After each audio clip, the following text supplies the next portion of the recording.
Salah satu keajaiban terbesar dari rangkaian mimpi-mimpi Siti Rohana adalah bagaimana ribuan mimpi itu yang jumlahnya mencapai sekitar 1.500 tidak berdiri sendiri, melainkan saling terhubung dengan begitu rapi dan dalam. Ia bagaikan rangkaian kabel listrik yang tersusun sempurna, yang pada akhirnya menyalakan lampu yang memancarkan cahaya. Atau seperti jaringan saraf dalam tubuh manusia yang saling tersambung, saling menghidupkan, hingga menjadikan manusia mampu merasakan, memahami, dan menyadari hakikat dirinya. Dan begitulah hakikat mimpi-mimpi itu. Mereka seperti sebuah rangkaian isyarat yang mengajak jiwa-jiwa yang tertidur untuk terbangun, menyambut panggilan Rabb-nya. Salah satu pesan besar yang muncul dari mimpi yang sebelumnya adalah sebuah pertanyaan yang mengguncang hati. Siapakah yang benar-benar layak untuk dicintai melebihi segala sesuatu? Maka tidak ada jawaban lain kecuali Dia, Allah yang Maha Penyayang. Zat yang paling mencintai kita, yang menciptakan kita, yang memberi kita kehidupan, yang tidak pernah meninggalkan kita, bahkan ketika seluruh makhluk berpaling, Dia yang selalu dekat, lebih dekat daripada urat leher kita, yang menjaga kita di dunia dan menyiapkan keabadian di akhirat. Namun pertanyaan itu tidak berhenti di sana. Apakah kita benar-benar merasakan kedekatan dengannya? Apakah kedekatan itu melahirkan rasa takut yang tulus, ketundukan yang dalam, dan ketaatan yang nyata? Allah berfirman dalam surah An-Naziat, dan adapun orang yang takut akan kebesaran Rabb-Nya dan menahan diri dari keinginan hawa nafsunya, maka sungguh, surgalah tempat tinggalnya. Disinilah letak ujian itu, bukan sekadar mengaku cinta, tetapi apakah cinta itu hidup di dalam hati, hingga menumbuhkan rasa takut kepadanya, menjaga diri dari maksiat, dan mendorong kita untuk taat sepenuh jiwa. Kemudian mimpi ini membawa kita pada pertanyaan berikutnya yang lebih tajam, lebih konkret. Jika aku mencintai Robku, lalu siapakah manusia yang harus aku patuhi sebagai bukti cinta itu?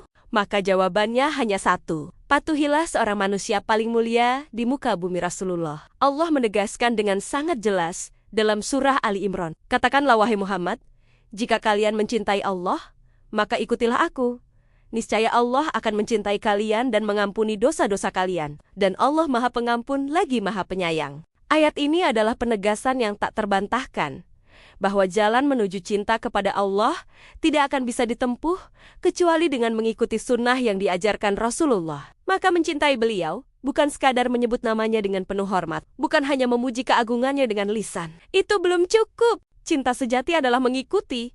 Cinta sejati adalah meneladani. Cinta sejati adalah berjuang untuk hidup di atas jalan yang beliau ajarkan, meskipun berat, meskipun penuh ujian. Inilah jalan yang telah ditempuh oleh generasi terbaik umat ini, para sahabat Nabi. Mereka bukan hanya mengenal beliau, tetapi menjadikan seluruh hidup mereka sebagai cerminan ajaran beliau. Mereka mencintai dengan pengorbanan, taat tanpa syarat, dan istiqomah hingga akhir hayat. Dan kini, kita hidup di zaman yang dipenuhi kegelapan fitnah. Fitnah yang menyesatkan, mengguncang iman dan melemahkan hati, yang oleh para ulama disebut sebagai fitnah duhaimah. Di tengah gelombang akhir zaman yang semakin dahsyat, menjelang kemunculan pemimpin sejati, umat Islam Imam Mahdi umat ini tidak akan bangkit hanya dengan klaim cinta, tidak dengan slogan, tidak dengan angan-angan. Umat ini hanya akan bangkit jika kembali membina generasi yang bertauhid, memiliki ilmu yang lurus, akhlak yang mulia, dan mental yang kokoh seperti para sahabat Nabi. Generasi yang tidak hanya mengenal Rasulullah, tetapi hidup dengan sunnahnya, berjuang di jalannya, dan menjadikan beliau sebagai satu-satunya teladan dalam setiap langkah kehidupan. Simbol-simbol dalam mimpi ini juga memiliki makna lain yang lebih dalam, yang berkaitan dengan perjuangan umat Islam di akhir zaman, menjelang kembalinya khilafah alamin haji nubuah, sebagaimana yang pernah tegak di masa awal Islam. Rasulullah bersabda, khilafah setelahku berlangsung selama 30 tahun, kemudian setelah itu akan menjadi kerajaan. Para ulama menjelaskan bahwa masa 30 tahun itu adalah masa kepemimpinan para khalifah yang lurus, Abu Bakar, Umar, Utsman, Ali, dan disempurnakan oleh Hasan bin Ali. Maka kehadiran sosok para sahabat Nabi dalam mimpi ini, bukankah beliau adalah sahabat yang setia menemani Rasulullah dalam perjalanan hijrah melintasi padang pasir yang luas, dalam keadaan dikejar dan diancam oleh kaum kafir Quraisy yang ingin membunuh mereka?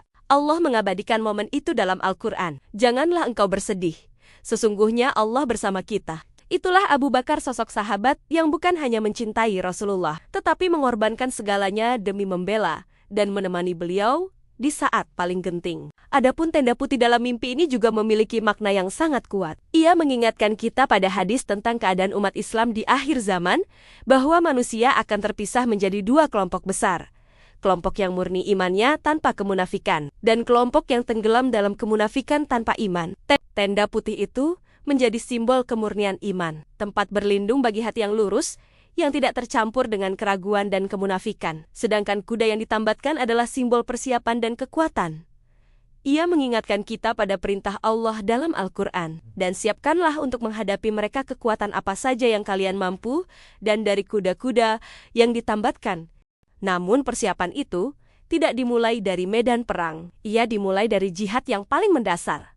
Jihad menuntut ilmu, jihad memahami Al-Quran dan hadis, jihad mengamalkan dan mengajarkannya, serta jihad memperbaiki diri hingga menjadi muslim yang utuh. Karena ketika panggilan jihad di jalan Allah benar-benar datang, maka generasi yang siap bukanlah generasi yang tiba-tiba muncul, tetapi generasi yang telah lama dipersiapkan. Lihatlah bagaimana Siti Rohana menggambarkan sosok Rasulullah dengan begitu rinci baik dari sisi fisik maupun sifatnya. Gambaran itu tidak samar, tidak kabur, tetapi jelas, hidup dan menenangkan jiwa. Bukankah Rasulullah telah bersabda, "Barang siapa melihatku dalam mimpi, maka sungguh ia benar-benar telah melihatku, karena setan tidak dapat menyerupaiku." Hatar Bukhari dan Muslim. Hadis ini adalah penegasan yang sangat kuat bahwa setan tidak mampu menyerupai Rasulullah. Maka ketika seseorang melihat beliau dalam mimpi dengan gambaran yang jelas dan sesuai, itu adalah karunia yang agung. Dan dalam mimpi ini, bukan hanya gambaran fisik yang kuat tetapi juga diperkuat dengan kesaksian batin. Tubuh dan hati Rohana ikut bersaksi dengan penuh keyakinan bahwa yang ia lihat benar-benar Rasulullah. Dan perhatikanlah satu kalimat yang begitu lembut, namun syarat makna ketika Rasulullah mengatakan, Subhana rabbiyal a'la wa rabbuka. Kalimat ini bukan sekadar ucapan, ia adalah ajakan yang indah, ajakan untuk mensucikan Allah yang maha tinggi, ajakan untuk mengakui bahwa dia adalah Rob kita, Rob seluruh manusia. Kalimat yang sederhana, tetapi menembus hati. Kalimat yang tidak memerintah dengan keras, tetapi mengajak dengan kelembutan. Lalu bagaimana mungkin ada yang menuduh bahwa mimpi seperti ini hanyalah hasil pikiran? Atau bahkan dari setan, sementara isinya adalah ajakan untuk mentauhidkan Allah, mengagungkannya, dan kembali ke Podeneya dengan penuh cinta dan ketundukan. Perhatikan pula bagaimana akhlak Rasulullah dalam mimpi itu begitu sabar, begitu lembut, begitu penuh kasih kepada umatnya. Beliau mendengarkan dengan senyum, memberi ruang, dan menghadirkan ketenangan. Sungguh telah datang kepada kalian seorang rasul dari kalangan kalian sendiri. Berat terasa olehnya penderitaan kalian. Sangat menginginkan keimanan dan keselamatan bagi kalian. Dan terhadap orang-orang beriman, ia sangat penyantun lagi penyayang. Inilah akhlak Rasulullah, lembut, penuh kasih, dan menenangkan.